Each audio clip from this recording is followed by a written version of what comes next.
Adesso è la volta di Tom Healy, anche lui poeta ovviamente, altrimenti non sarebbe qui, ma personaggio particolarmente eclettico, ricopre un ruolo molto importante nella Fulbright International, istituzione che fornisce queste prestigiose borse di studio, e è stato presidente fino all'anno scorso di questa organizzazione su nomina di Obama.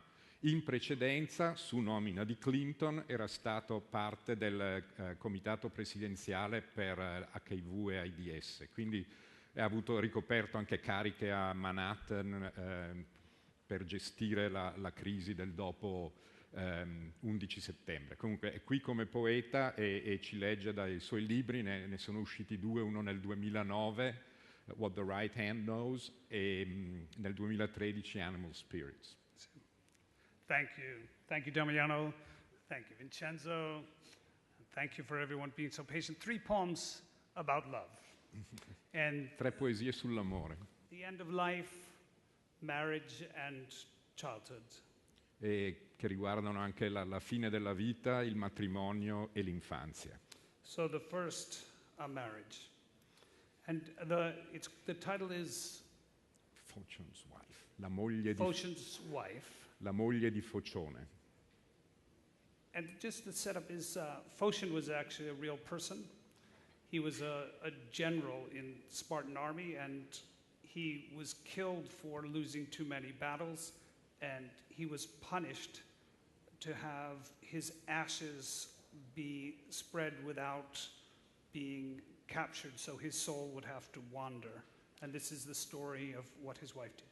Questa è la storia della moglie di Focione, generale spartano che aveva perso troppe battaglie e per cui, perché quelle erano persone serie, venne ucciso, bruciato e le sue ceneri sparse in modo che la sua anima dovesse vagare per sempre nel nulla. E questa è la storia della moglie. Phocion's wife. He failed and they wanted him dead. They made a fire, burned him. But that was not enough. So they abandoned him unburied, scattered, refused rest. When did the thought occur to her? Was it a promise or something understood at the strike of tinder as flames reached up and carried off his scream, cinders lifting him, calling her name? A child at play again, she churned the blackened silt of him into water, fizz of a few last embers. Her hands, blistered from having gathered him, lifted a jar of thick paste. More water. She stirred and drank deeply. It must have taken all day. Is this love, the taste of ash and smoke, the grit of bone, becoming his tomb?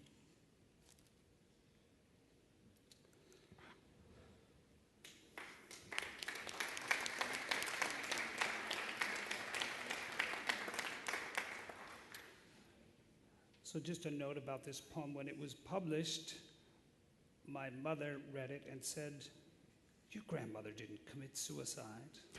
Dice, quando questa poesia è stata pubblicata, sua madre ha detto, ma cosa scrivi? Tua nonna non si è mai uccisa.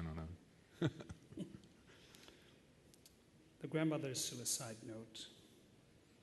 Family, I can only think of falling. Dropping down like that girl, Alice, but without the little door at the bottom, without her stupid remarks and riddles. I want to disappear. I can only think of falling. All of you are always climbing. I never admired that. I never wanted to hear the things you say about yourselves. I just like my cigarettes. And I've always been fond of my yellow fingers.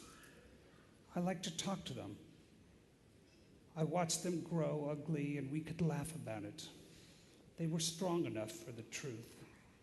I overheard you once out by the vending machines in the hall outside this horrid little room, making fun of how I signed my letters. I remain your mother, I remain grandmother. I won't bother giving you a yellow finger. It's what I was taught in practice letters to send back to the filth of that coal town to say I'd found work and I'd found someone. It seemed right to tell my own mother, I remain your daughter. But never mind, I do not remain. See these fingers? Mine were never yours.